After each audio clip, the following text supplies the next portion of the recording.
jërëjëf chers amis internautes ñu nekk fii tey ci ancienne mairie bu Tivaouane di topp nag li nga xam ne moom mooy distribution denrées yi nga xam ni son excellence le président Macky Sall jagleel na ko askan wi. xam naa ni ci kanam tuuti rek monsieur le préfet El Hadji Makan Mbengue dina ñëw ñu def nag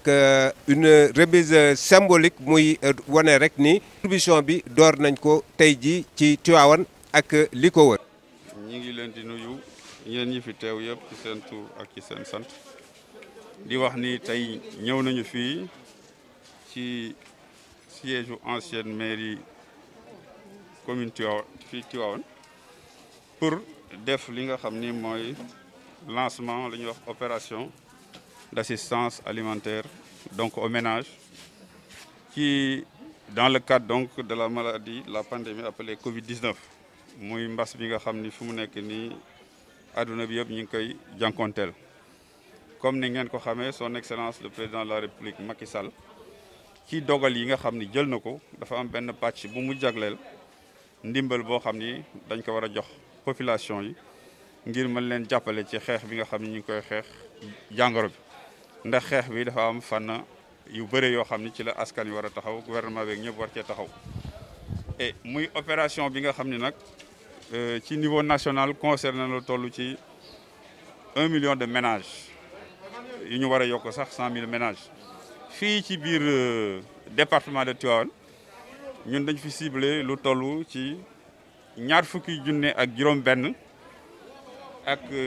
ñeenti téeméer ak ñaari njël ñoo xam ni ñoom la ñu tànn ngir jox leen ndimbal boobu fii ci biir commune Tivaouane ñu am ci ñeenti junne ak téeméer ak fukk ak ñeent et ba ñu tàmbalee liggéey bi nag ci instruction yi nga xam ni monsieur le ministre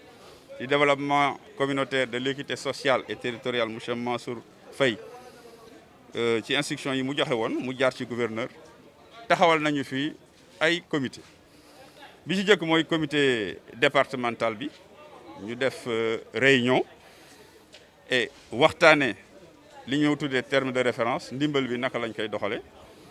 et ci wàllu woowu liggéey nañ ci ak sous-préfet mais surtout ak ñi ñu tuddee aussi les élus nationaux te ngeen gis leen fii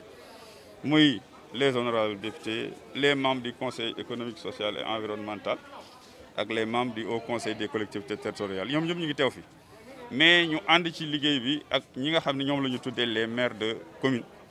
ñooñ ñëpp ñu leen di gërëm ndax jàpp nañ ni mbas bi ba mu tàmbalee ñooñ ñëpp kenn toogul ku ci nekk ci wàll wi nga féete taxaw nga wut ay moyens pour jàppale population yi ñu nemmeeku ci bu baax nag liggéey bu am solo boo xam ni maire département de Tivaouane ñoom xaaruñu ci kenn ñoom ñëpp ku ci nekk taxaw nga wut lu toll ci détergent ci appui en vivre lu ne wut nañ ko ngir taxaw jàppale askan wi ñi ma tudd léegi muy les élus aussi honorable député yeeg ñi ci des ñoom ñëpp ñu taxaw ñoom it ku ci nekk bay sawaar mais ñoom it dañ ñëw accompagner ñu ci comité yooyu bi ñu jógee ci réunion comité départemental maire bu ne def na réunion moom it seet nan lay tase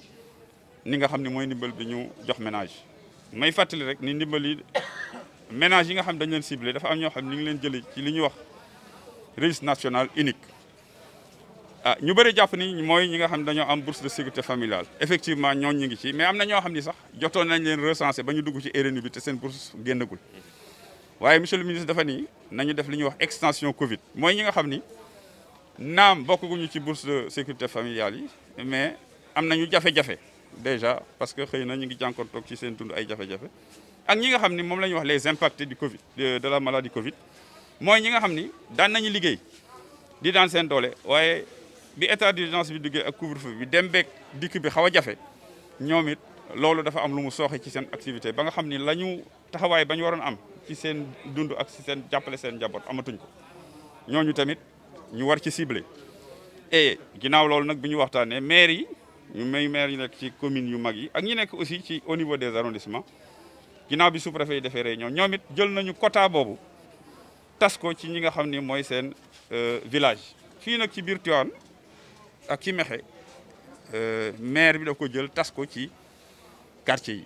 xam naa dana ci dellu si ñu xool ci poids démographique gu quartier yeeg yëpp mais aussi ci biir RNU bi dañu waxoon ni boo amee ay doublon ak erreur d'inclusion ku nar a am ñaar wala kii ñu seet ñooñu nan la ñuy defee ba yaatal ko ku ci nekk li nga ci war a am nga am ko ci ñu yokk aussi ci extension bi ci béréb bu nekk quartier bu ne ñu jëlee leen foofu. liggéey bi nag boobu yëpp bi ñu ko defee ñu ànd ci aussi ak li ñuy wax délégué de quartier yi bàjjanu gox yi organisation de jeunes et de femmes ñoom ñëpp dañu taxaw les imams ak ñi nga xam ni ndaw yi nga xam ne ñoo ne ci quartier yi ñooñu ñëpp dañu bokk ci ciblage bi ndax di ñëwoon ciblage bi il faut que mu nekk un ciblage communautaire ndax boo demee ci quartier yi ñooñu ñoo gën a xam askan wi ñan ñoo ko yelloo ak ñan ñoo ko yelloo et ñooñu ba ñu liggéeyee tënk nañ li nga xam ne lañu ko liggéey ci ay tableau def ko ay rapport soumettre que maire bi daal di koy valider maire commune yëpp valider nañu daanaka bi ñu jógee ci loolu ñu indi ko au niveau départemental ñu defar réunion ak commission yi ñu ko seqaloon ak représentant président délégué de quartier yi mais surtout ak ñi nga xam ni aussi mooy élus yi ma waxoon ndax ñoom it dañ leen di gërëm di leen jaajëfal ndax raté wuñu benn étape ndax ñoom it dañ jàpp ni mbir mi seen yëf la ñu dugg ci biir ñoom it ñu ànd ak ñun biñ ko validé jébbal nañu résultat yi gouverneur wax fi ñu yem gouverneur yi nañu tàmbali ministre bi nii dañu tàmbali ci biir liggéey bi nag bi ñu koy def boobu ba léegi am na ñoo xam ne am nañ ci ay jaaxle ndax nee nañu dafa xaw a yàgg mais ñu jàpp ma fàttali rek ni 1 million de ménages boo ko ciblé ci Sénégal booy jàpp ni ménage bu ne xëy na njël bu ne war na mën a am juróom-ñaar ba juróom-ñetti nit ci lim mën na toll sax ci lu ñuy wax 8 millions de personnes yu ñu ciblé daanaka day doon moitié population bi muy loo xam ne nag dafa diis dafa laaj logistique bu am solo denrée yi jot nañ ko bañ ko dalee jot yàgg na ñu stocké ko option bi ñu jëloon mooy stocké ko ci chef lieu de département bi wut magasin yu doy def ko ci di xaar ceeb bi daanaka mën na bu yàgg yeneen yi ci des tamit mat na lenn rek moo xawoon na tax tuuti ñu xaw a yéex mooy pat bi moo xawoon yéex a egsi te egsi na am na camion yu ñëw am na camion boo xam sax ma nga taxaw ne di xaar ñu déchargé ko loxo n'est-ce pas ñaan ñuy gërëm tamit au passage kilifa diine yi ndax ñoom it ñu ngi ciy joxe ay ndigal ñu ngi ciy ñaan ba yàlla suñu borom dimbale ñu mucc ci li man maa ngi nuyu préfet nuyu les élus lu fi toog honorable Mariama Ndiaye honorable Fat Sène honorable Gamou Fall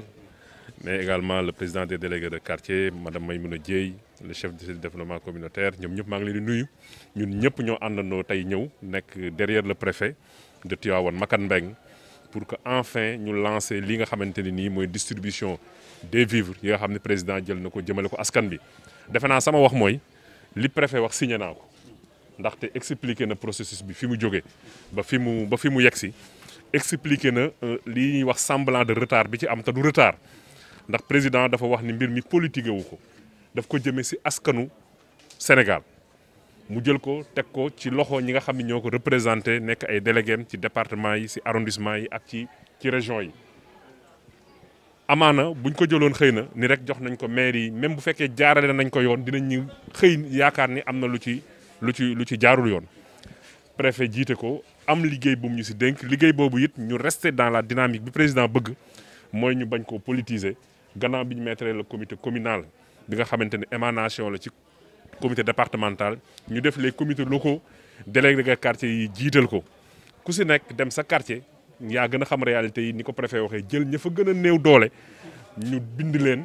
ba ñu toll ci bu ñu boolee RNU bi ak extension Covid bi ci 400 ak téeméer ak fukk ak ñeent muy 414 ménages. loolu nag bañ si jógee aussi taxul rek ñu ñëw rek ñu ni ñii la nañ leen jox dañu ñëwaat préfet utaat ay vérificateurs ñooñu delluwaat sur le terrain xool conformité li nga xamante ne nii moom lañ indi ak li am sur le terrain. ñëwaat dans le comité communal ñu saytu ko waxtaan ci d'accord li nekkoon ay doublons ci RNU yi yëpp dindi nañ ko mais tey jii yàgg na waaye liñ ci bëggoon am nañ ko ci mooy jaar na yoon transparent na bépp population boo xamante ni nii tey jii waroon nga bénéficier wu ci mbir mi bénéficier wu nga ci. bi loolu amee nag dara desatu ci lu dul ñu séddale mais mbir mi préfet wax na leen dayo bi ni mu toll ak li mu laajoon ci ay effort pour ñu def ko pour mbir mi jaar yoon moo indi. ba léegi nii mënuñu woon a tàmbali waaye monsieur le préfet je pense que c'est l'occasion la gannaaw bi nga santé les élus là nga xamante ni depuis le début ñi ngi ci mais aussi man ak yow mi nga xam ne ñi ngi doon jokkoo ak le ministre Mansour Faye xam nañ yitte bi mu def ci Tivaouane nii nañu fexe ba Tivaouane ñu démarrer le plus rapidement possible mais su ko waxoon nag te préfet def su yitte yi tey jii du ñu toll fii donc ñun aussi si turu population yi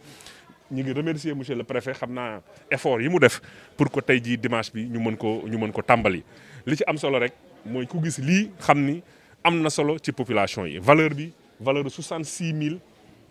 par ménage la ñaari saaku ceeb fukki litre diwlin fukki kilo suukar fukki saabu ak juróom-ñett ak pâte alimentaire 10 kilos am na famille yoo xam mën nañ ci dund weer am na ñoo xam ne mën nañ ci dund ñaari weer li ci des nag ni mu ko waxee lépp si wàllu organisation rek moo ci des ndax lépp yemb na tey jii dinañ fexe ñi ñëw ñëpp ñu am seen bon ñi jot a jël bu ëllëgee nga xam da ngay ñëw rek jubal si fekk lépp maa ngi dégg sànq muy wax ñi muy liggéeyal ngeen xaar leen ngeen liggéey guddi gi parce que dañu bëgg population yi bu ñëwee ñu yombalal leen ko ñu duggee benn bunt génn benn bunt jël li ñuy jël dem soo gisee ñu tàmbalee fii nag ciblé wuñu quartier dañu ciblé lieu bi mooy fii moo gën a central ceeb bi fi lañ ko stocké moo gën a jege biñ ko ciblé nag ñu xool quartier yi mu polarisé muy Fogny Ndut ak Askom ñoom ñu wax leen ñu ñëw jël si ko fii mais quartier yëpp la ñu yemale ci biir Tivaouane te incha allahu taala ni mu ko waxee à partir de gannaaw suba quartier yëpp incha allah dinañ mën a commencé jël seen vivre ni ñu ko bëggee woon enfin def naa mbir moo xam ne ni teew na desul lu dul jël ñi ngi leen di massawu quand même depuis lors am na ñoo xam yàgg nañ fi si suba ak tey ñi ngi leen di massawu ci xaar bi waaye bëgg rek lépp baax moom moo waral loolu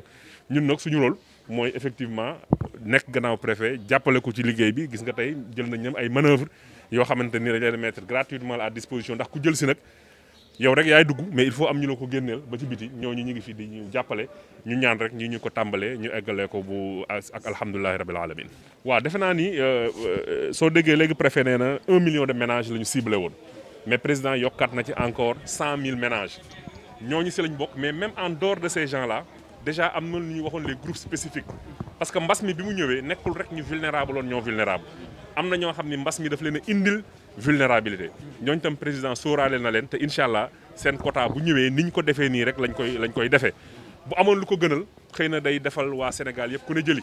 mais comme moom mënul matale ñëpp mais defe naa ni nag une population de 15 millions 16 millions soo touché 8 millions touché nga l'essentiel du ñàkk ay benn loolu moo waral d'ailleurs ñun municipalité je voulais pas parler de la municipalité tey président de la république moom la ñuy joxeel ay mbiram mais loolu xaali wax ñun ciblé woon nañ ñi nga xamante ni yaakaaroon nañ waroon nañ am si lii te amuñu ci ñu tànn ci 1080 ménages 1000 lañ ciblé woon am ay xale yi ñëw jàppale waat ñu tànn ci 1080 ménages yoo xam ñoom ñoo njëkk a jot nii mais nag amaana lii président joxe nag moo gën a consistant li nga xamante ni ñun maire jox nañ ko mais ñooñu au moins 1080 familles ñëw nañu à la municipalité jël ñu jàppalee ko président ci li nga xamante ni mi ngi koy def. waaw loolu nga wax noonu Babacar dëgg la préfet aussi ñëw na ci sànq xam nga président de la république bu fekkente ni mbir mu mel nii am na wax naa leen ko sànq day jël li ñuy wax mesure conservatoire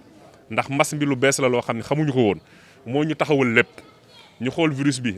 transmission bi naka lay demee xool dangerosité bi xool également protocole bi nga xam mi ngi faj ñi nga xamante ni dal na leen loolu yëpp nag pendant 3 mois bi ñu ko expérimenté si la xam ni mënatuñu xaar parce que économie bi am na nu muy wàcce pour jógaat dina jafe mu ni nag dëgg la mbas mi ngi fii mi ngi gën a yaatu mais population yi jamono yi gën nañ ko xam ñiy faj gën nañ xam fan la ñuy jaar ba faj ko mu ni population yi lii dafa bokkoon si sama agenda bu ñu defee ñetti weer ñu commencé indi ay mesures d'assouplissement mais loolu nag taxul ñu war a bàyyi maanaam mesures yi nga xamante ni édicté woon nañ ko te préfet ñëw ci léegi li ci ëpp solo te vraiment ñi ngi koy wax di ko waxati mooy la distanciation sociale mais surtout takk masque bi parce que loo xamante ni sa gémmiñ lay jaar wala mu jaar sa bakkan tant que yaa ngi dend ak nit fexeel ba masque boobu nga takk ko ñun nag du ñu bàyyi may saluer l'initiative sama jigéen ñii fi nekk di wax une femme un masque ñoom démb rek réceptionné nañ masque yu bëree yoo xam dañ koy jëmawaat ci population bi fekk si li nga xamante ni nii defoon nañ ko kon la sensibilisation actuellement mooy li fi des au niveau des marchés au niveau des écoles au niveau des jeunes parce que jeune dafay am esprit rebelle ba tant que danger bi dalul ci kawam rek du xam ni danger bi mi ngi fi ñooñu nag ciblé nañ leen moo tax ñu jël conseil communal de la jeunesse teg leen suñu wet ak waa Croix-Rouge ndax li Serigne Cheikh waxoon ni ndaw moo mën a waxal ndaw ñu wax ak ñoom ba ñu xam ni ay ndaw lañ waaye war nañ am conscience ci comportement yi nga xamante ni liñ leen di dëggal. leen di jaajëfal bu baax mu doon li nga xam ni moom lañ leen jëlaloon fii ci distribution vivres yi mu doon Cheikh Ahmed Tidiane Kane Pape Ndongo Pouy Mohamed Nazir Silla Dabakh FM TV.